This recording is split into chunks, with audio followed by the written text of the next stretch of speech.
Ben and I thought that we would have a little look at this meme that gets brought up so many times. If you talk to a vegan or sometimes even a vegetarian on Facebook or whatever, this will pop up.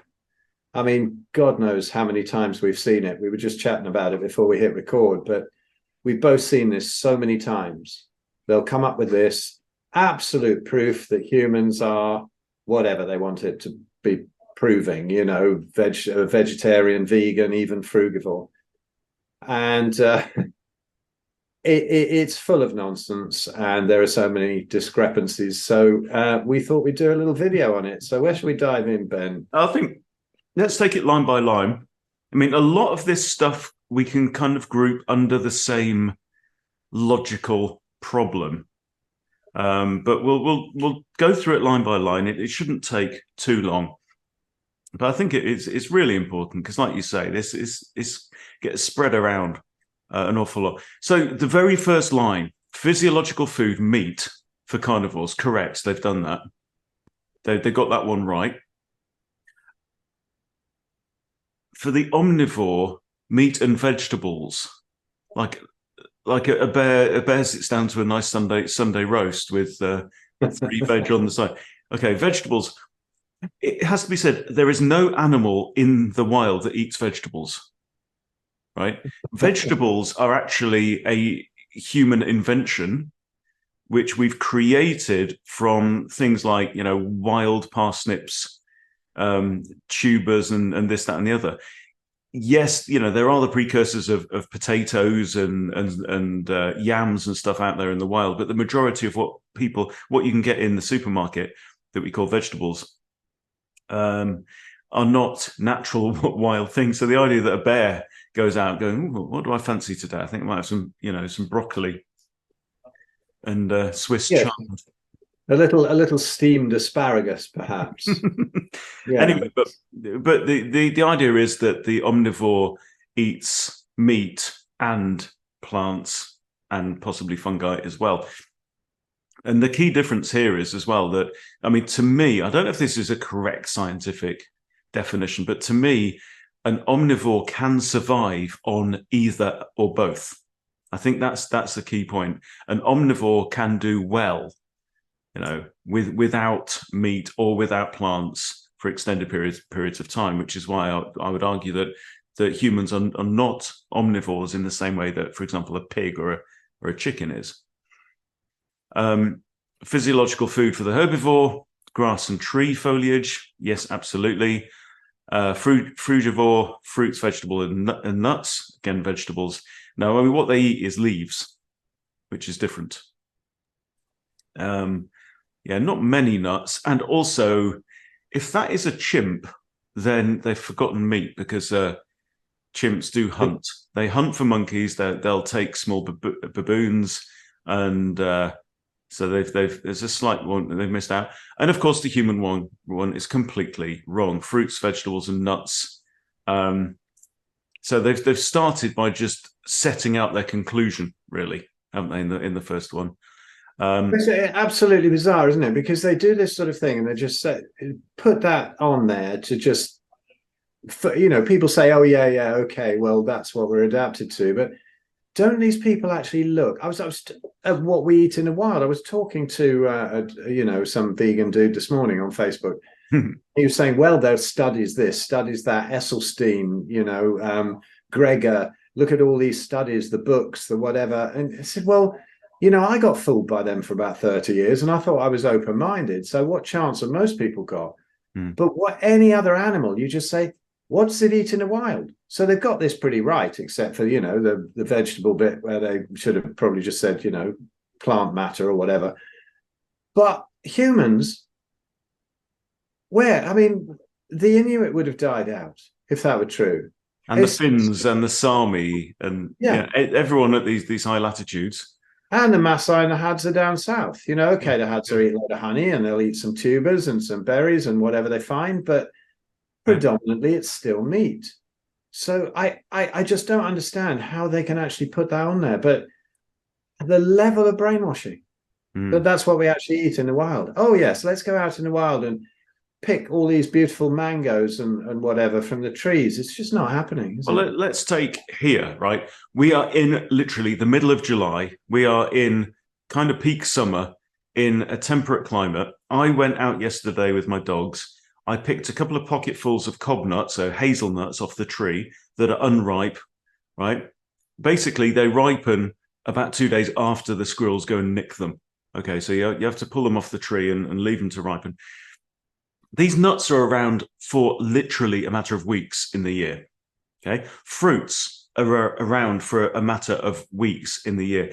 Blackberries, 2 or 3 months. Okay, and of course there are no natural vegetables in the wild. So this idea that we can survive 12 months of the year in any environment on Earth on just fruits, vegetables, and nuts is fantasy. Okay, so line number 2. Right, the carnivore. I guess this is a lion or a tiger on there. 4 paws with claws, yes. And an omnivore, 4 paws with claws or hooves. Okay, I don't know. What do they mean? Pigs? Maybe. Blah blah blah blah blah. The chimp prehensile hands and feet, and human prehensile hands. Okay, so what is this meant to prove? I'll tell you what it proves. So let's assume that we've subscribed to the standard anthropological idea that humans evolved from a common ancestor as the chimpanzee and the bonobo a few million years ago. We're apes. Apes have prehensile hands. Okay, that's all you've proved. You know, humans are apes. This does not prove that humans are frugivores, does it? In any sense? Well, you know, as I always say to them, you know, when they say, "Have you got, you know, proper teeth for bringing down your prey, you know, with your face?" Mm. And you say, "Well, have you got a perfectly adapted snout for digging up your root vegetables? Do you have a prehensile tail for swinging through the trees to beat the monkeys to the fruit?" Yeah. You know, none of this holds up. It's nonsense. But wait, the bullshit continues. This complete poonami. Okay. So a large cat has a large mouth. Okay, fantastic. Very useful because, like Phil says, every predator in nature hunts with its face, except for humans. Okay. So that doesn't mean we're not predators. It means there's an exception to the rule. Okay, carnivores have big mouths. Bears have big mouths. Horses have small mouths, apparently, according to this. I don't know. It looks kind of modest to me. And the chimp has a small mouth. Chimps actually have a much bigger gape than we do. Right. So a chimp's mouth will open like, you know, that wide. They've also got very strong teeth, very strong jaws, very strong jaw muscles. So like chimps and gorillas, if you see the skulls, they've got this ridge over the top. And the point of that is it's an anchor, it's an attachment point for these very strong jaw muscles that they've got. And they also have much bigger and more muscular lips than we've got, so they can use it to squeeze their food. Okay.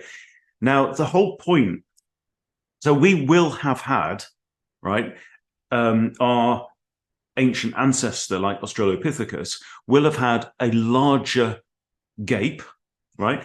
Bigger jaw, and bigger teeth, stronger muscles. Okay. Probably stronger lips as well. Okay. The point is that evolving away from our chimp-like ancestor, your body does away with what it doesn't need. Right? If big jaw muscles are expensive to maintain, then they will get smaller because there's no evolutionary advantage, and that's exactly what happens. The idea is, according to this book, Catching Fire, Richard Wrangham, very, very good book. So his theory is that there were 2 major jumps in human evolution, and one was from Australopithecus to Homo habilis. Well, during Australopithecus, where it went out onto the plains and started to scavenge bone marrow and brains, using rocks as hammers to get in through the bones that even like hyenas and stuff couldn't get into. And that shift to basing our diet on animal products then led to massive increase in brain size and a rapid decrease in intestine size, which we will come on to.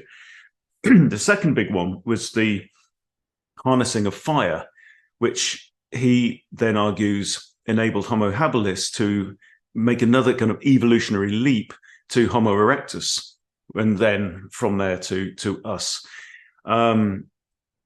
So the point is that when you cook your food, right, you get more energy from it. It needs a lot less chewing as well. It softens it up. That is the point. And the same applies to plants and to meat as well, because the heat breaks down the fibers and breaks down the like the connective tissue in muscles as well, making it actually easier to consume as long as you don't overcook it. So do you know something on that one? Carnivores, they say, you swallow large lumps of meat and don't chew. But actually, it's been shown that not chewing your meat very much and just swallowing it has very little effect on how well it gets digested. So it's just nice to chew it because you get more flavor and it's easier to swallow, because we're not sort of boa constrictors. We can't swallow anything whole like that. But it actually doesn't make much difference. Whereas with the indigestible cellulose, it would. And I've just thought of something actually, which I think is very important. That there's like chimps and gorillas literally spend hours, like 6 hours of their day chewing. Yeah, exactly. Well, we simply don't need to. I mean, I eat all my food in a day in a matter of minutes, and the rest of my time is mine to enjoy. Sorry, crack on. Yeah, no, I think there's something really important that just occurred to me, that they've left something off here, which should have shown that we're not adapted to eat fish, because we don't have one of those long sort of attachments with a luminous bit on the end, like an angler fish. Yes.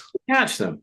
Yes. So I think this is very important. And so I'm not eating fish ever again because I haven't got one of those, like a readily attached head torch or whatever for catching them, attracting them. And of course, you can't eat anything that comes from grains because you don't possess a beak. Or an exoskeleton. Or long, canine, sorry, what are they called?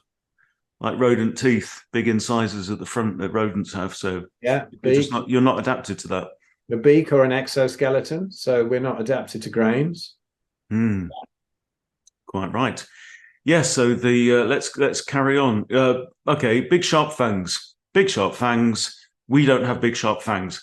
By the way, they've forgotten gorilla, which is also a herbivore. Primarily, they will eat a bit of meat, and if they find it, but then so will a horse, so will a goat, so will a deer.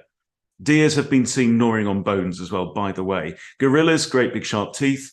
We don't have great big sharp teeth. Why? Because we don't bloody need them.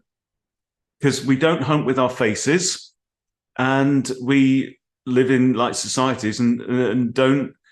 There's just no need whatsoever. We don't want to fight each other with our teeth. Have you ever had trouble chewing a steak, Ben? No.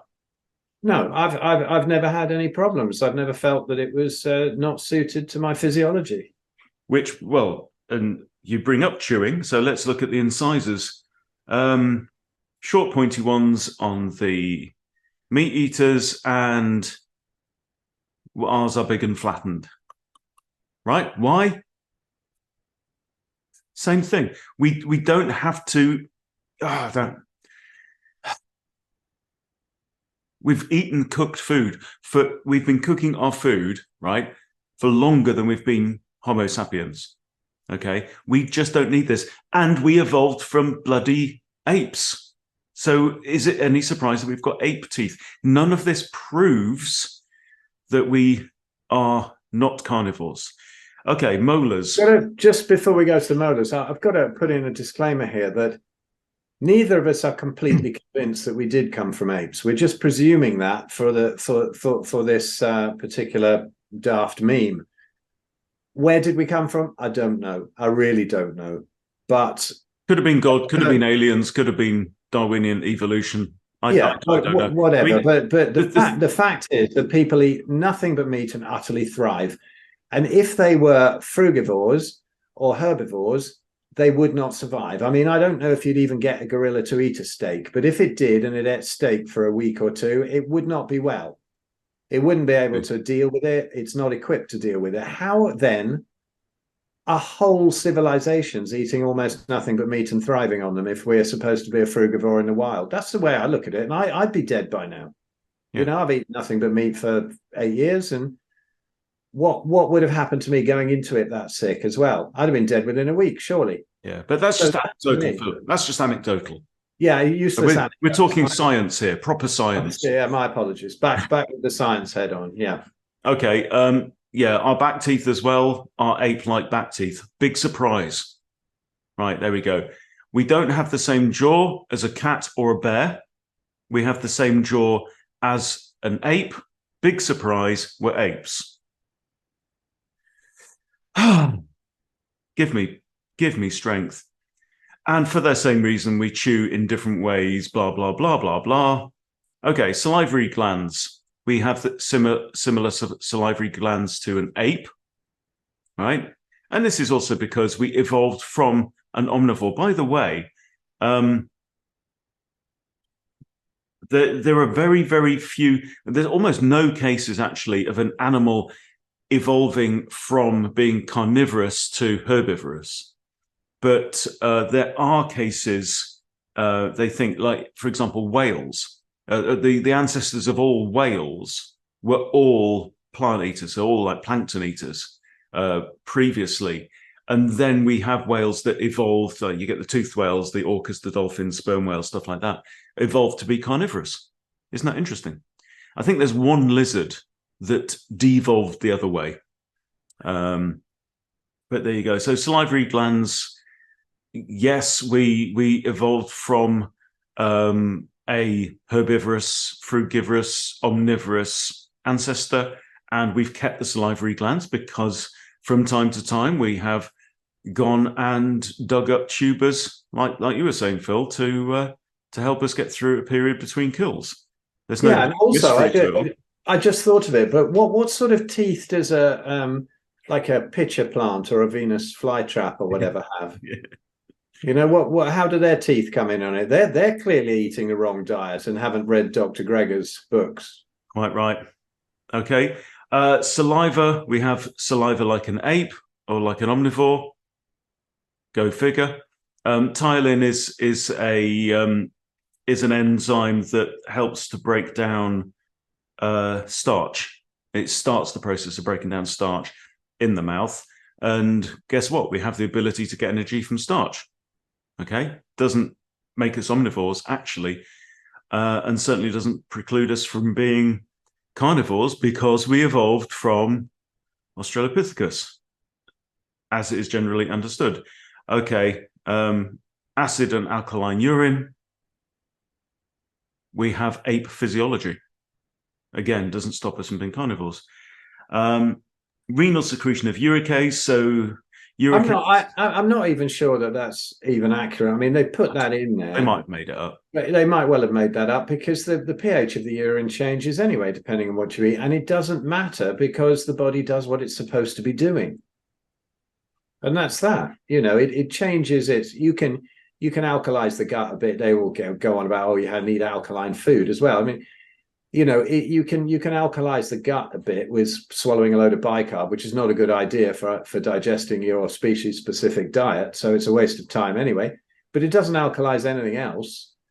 And whatever happens in the urine is exactly what the body needs to do. So I don't see how that's really relevant at all. Yeah. Yeah. So humans don't secrete uricase from the kidneys. So yeah, this is an enzyme that breaks down uric acid into a more kind of water-soluble form.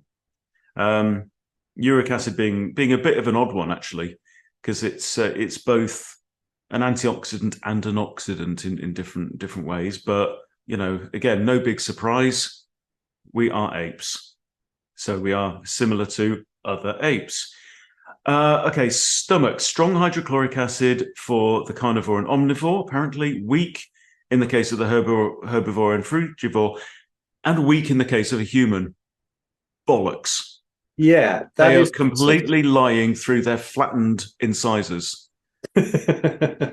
Sorry, through their back teeth, their flattened molars. Let's put it that way. Yeah, humans actually have stronger hydrochloric acid or stronger stomach acid than most or pretty much all predators. We've got, it's so strong that it's closer to like a hyena or a vulture or stuff like that.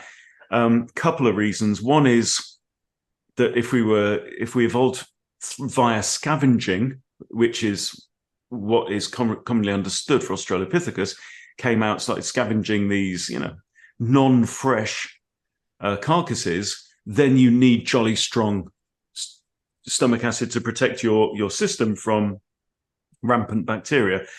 Another thing is that was also beneficial to when we were out there, because also just like all other large predators, humans have for the majority of our time here gone after much larger prey than ourselves, right? Chimps and other kind of opportunistic meat eaters will only take on smaller prey, but it's only the top predators that will actually take on, like lions will take on a zebra, which is several times its size. Okay, we did the same. We went after the megafauna. Why? Because our primary fuel is fat. It is the manufacturer's recommended fuel for the human body. And the bigger an animal is, proportionally, the more fat it has, by the way. So, when you go after large prey and it takes you several days to eat it, again, having strong stomach acid is no bad thing. So that's a complete lie. Go and look it up yourself if you... It's funny, isn't it? Because the vegans always say, well, enjoy your rotting flesh. And they always say, it's rotting. Well, I don't eat rotting flesh. However, we are probably actually adapted to it even better than, a lion or a tiger or a cat. They don't. I mean, my cat, you put the food out. If it goes even a little bit off, he won't touch it. So they're not adapted to that. I don't find it particularly appetizing either, although people eat high liver and get on very well with it. So we are actually adapted to being scavengers as well and eating sort of carrion. So I think that's funny when they say enjoy your rotting meat. Well, yeah, we can digest it. And what about the idea that meat rots in your gut? Yeah. Well, that's hilarious, isn't it? It just, whatever actually.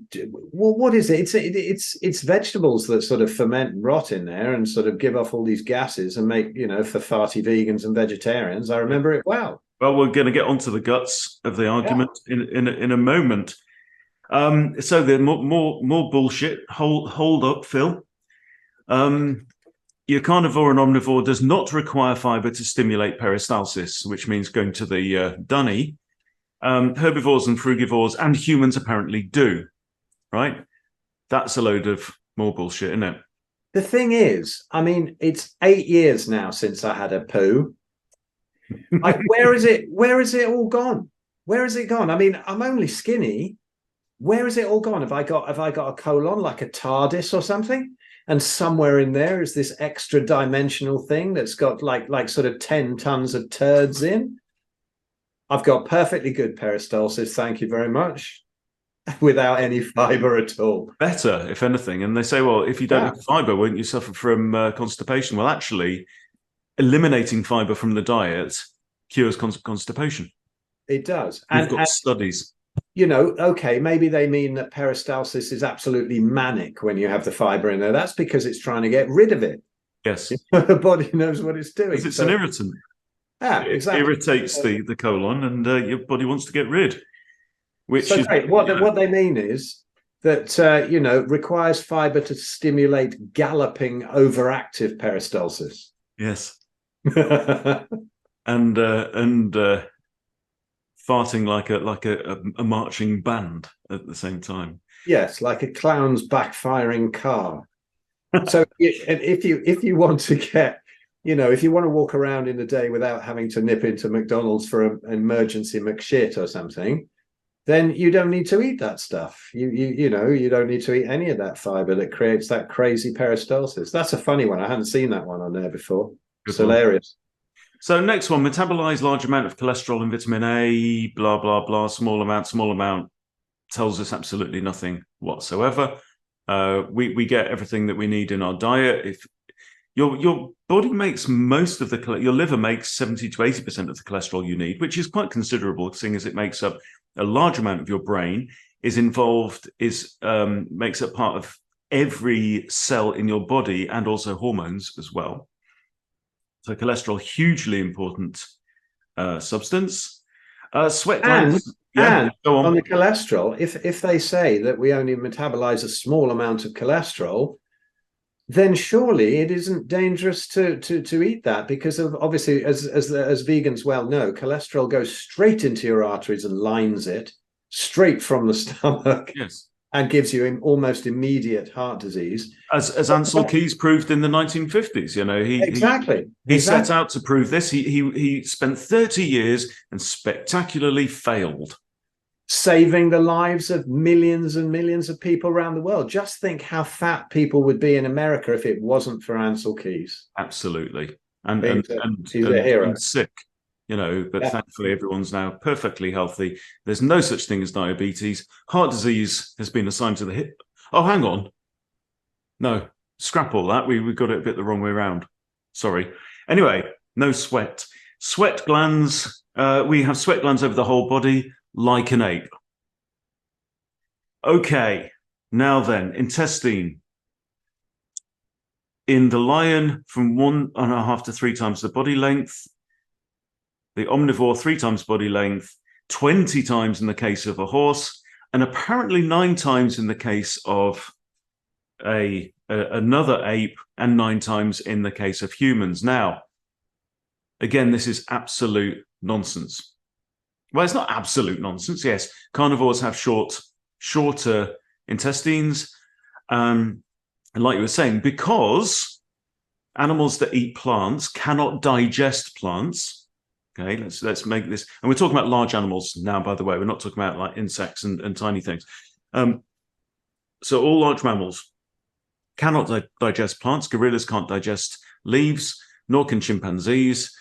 Cows cannot digest grass. Okay, what they do is they have massive colonies of trillions of bacteria in their guts, either in the rumen in the case of a foregut digester, or in the large intestine in the case of a hindgut digester, like a horse or a gorilla or a chimp. And the bacteria then break down the cellulose, which no animal can actually do, because cellulose is actually a carbohydrate, but the bonds between the glucose molecules are so strong that they're insoluble. Even like stomach acid and whatever doesn't break it down. It has to be bacterial fermentation, aka rotting. So what rots in your gut? Plants. Okay.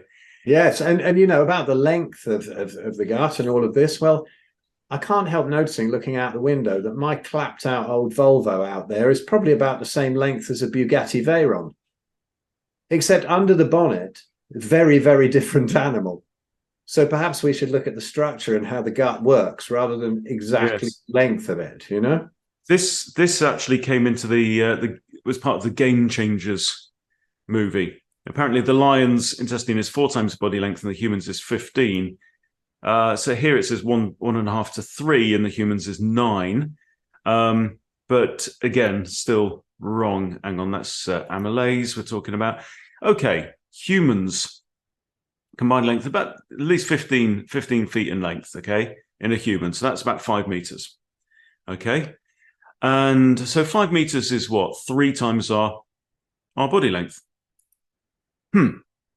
3 times. That's what it's saying for a carnivore omnivore. Okay. This is an interesting one as well. Oh, but the pig, it's about 6.5 to 7 meters, and the pig is a true omnivore, as in it can get by just fine on plants. So about 7 meters for a fully grown pig. Comparing the humans to the other apes, this is very interesting. Similar sized stomach. We've got a giant small intestine, right? More than double relatively in terms of volume to any of the others, right? So the small intestine is all the stuff in the middle, and then the colon goes around. And that's because it's the small intestine that absorbs amino acids and fats and stuff like that. And we don't have a need correspondingly for a very big colon. So this is the large intestine. We've got tiny cecum as well, which is now the size of your little finger, whereas a gorilla's is the size of, your forearm. Massive cecum, which is part of the fermentation process. Colon, we only need a small one. That just helps to get some of the water back from your food and stuff like that.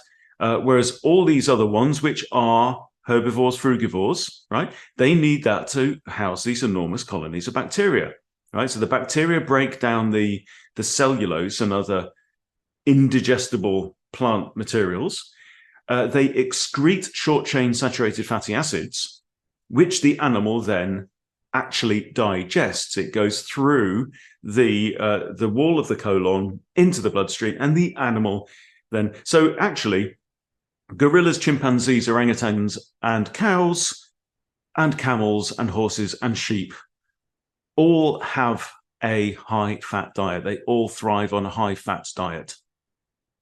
Okay, that is the fact of it. They cannot digest these things, so they digest that. And then when the bacteria die, the animal then absorb the dead bacteria and get their amino acids from there, because the grass and the leaves and whatever don't contain those either. So there you go. So that's put an end to that.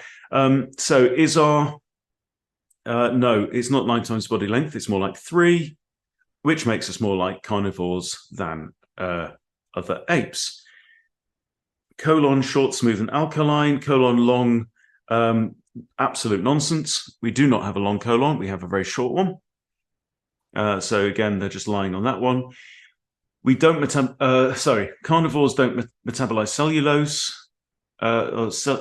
It's saying cellulose there. Omnivores, but they do, and frugivores don't. Hang on. This doesn't make sense. Not metabolize. Herbivore does metabolize cellulose. Well, kind of.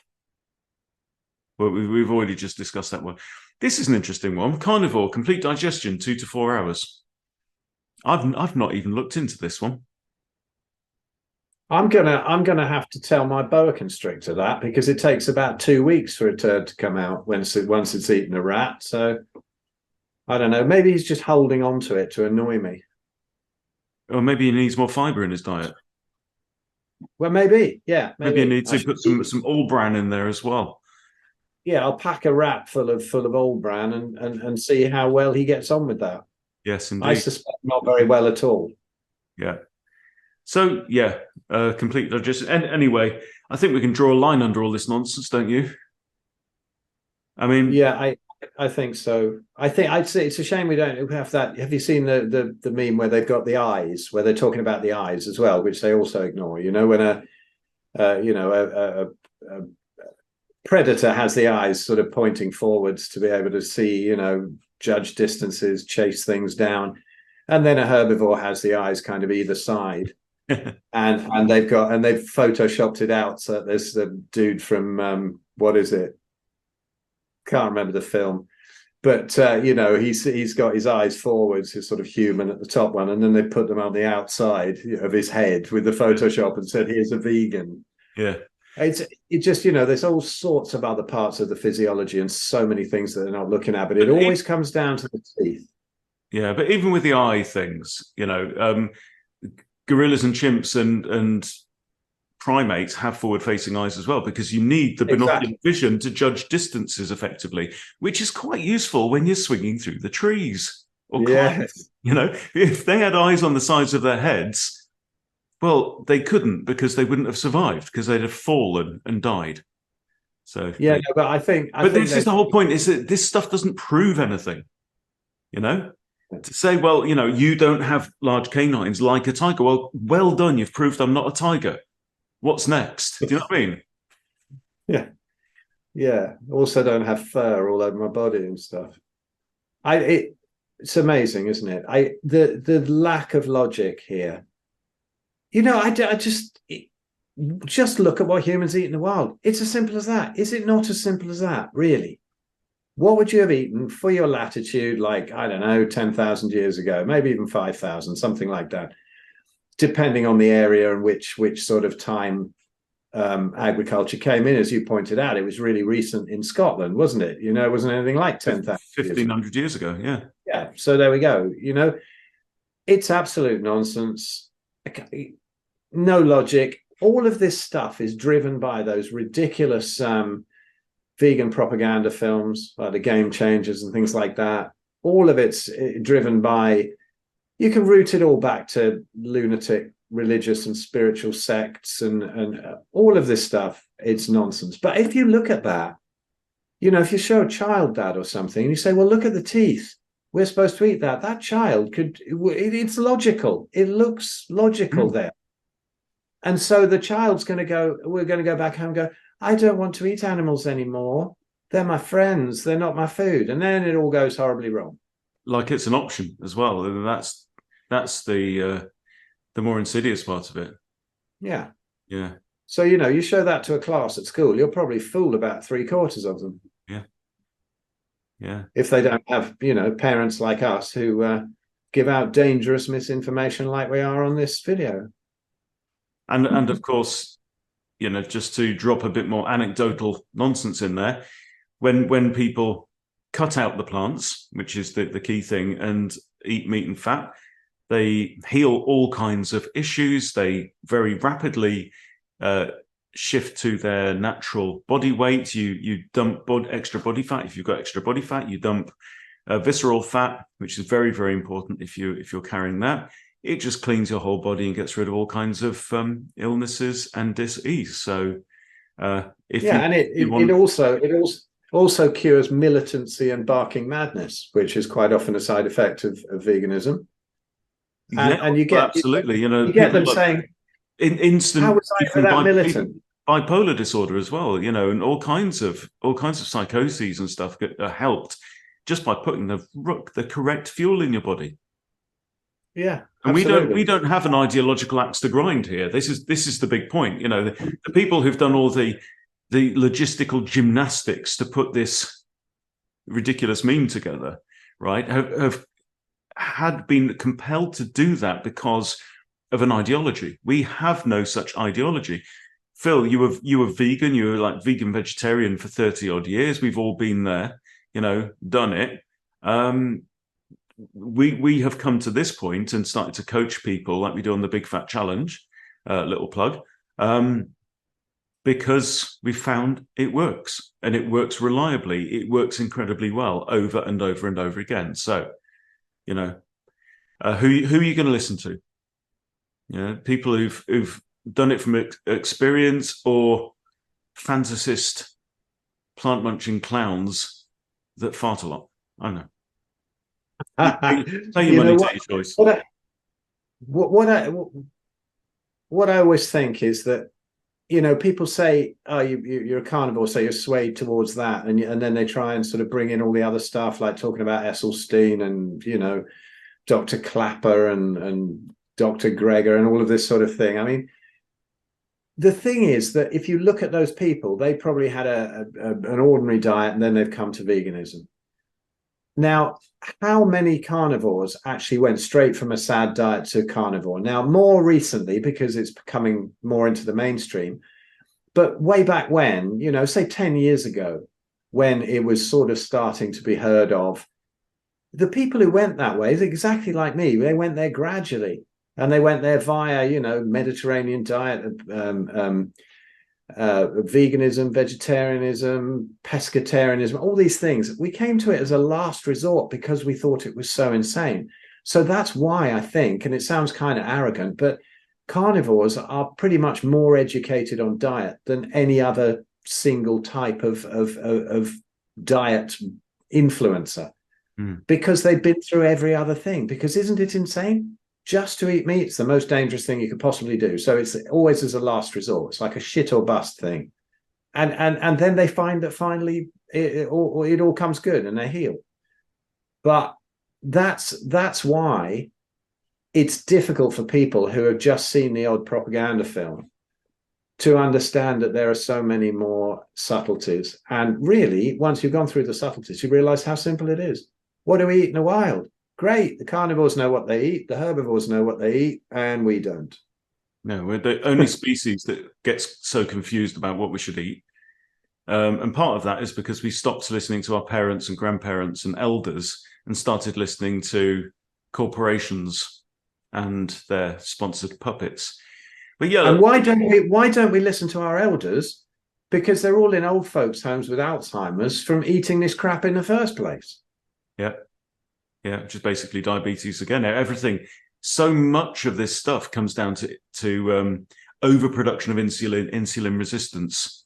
It really is crazy, isn't it? Just how many times the same villain pops up in these diseases. Like I say, you know, I forage. My wife is a forager. She teaches foraging, right? I was out yesterday. There's literally nothing to eat. It's the middle of July, right? In terms of actual food, I mean, there's a few edible things. So I could eat nettles until they come out of my ears, or I'll probably, you know, die of oxalate poisoning and whatever, because there's loads of nettles out there. You can eat nettles. You can probably get a little bit of iron from nettles, but it's not food because it will not sustain and nourish and satisfy you. Okay. The cob nuts that I harvested yesterday aren't even ripe. By the time they're ripe, they're already in a squirrel's stomach or buried in the forest floor. There's literally nothing out there. The first pink blackberries are starting to emerge. They're not edible, won't be for another 3 or 4 weeks. It's absolutely crazy. And this is midsummer in the temperate climate, right? If without animal, even here, you could not survive from what nature provides. So nonsense, vegetarians. It's not natural. And like you always say, Phil, just look at a cave painting. You know, we haven't got pictures of row crops on there and soy, you know, blokes and spears and hairy animals. That's what it's all about. That's it. Yeah. No quinoa, no broccoli, nothing like that ever celebrated in a cave painting. Yeah. So if you're not on the Big Fat Challenge and you would like to get your body into the shape it's meant to be and to get your physical health into the state it's meant to be, then go along to www.thebigfatchallenge.com, pay what you want, join us, find out for yourselves, right? This is not a propaganda film. We are not in the business of making propaganda films. I don't care. You know, I don't care what you want to eat. In fact, I will fight for your right to choose what you want to eat. If you want to eat soy and quinoa and kale, great, because I don't want it. Right? You can. Yeah, and if you want to be a proper herbivore and eat like a gorilla and eat 50 pounds of dry vegetation plus your own poo every day to get your B12, go right ahead. Knock yourself out. Yeah. Great stuff. You know, we don't have an axe to grind here, but we do care about people's health. So if you care about your health, come along and join us and let us help you. And if not, have a great day.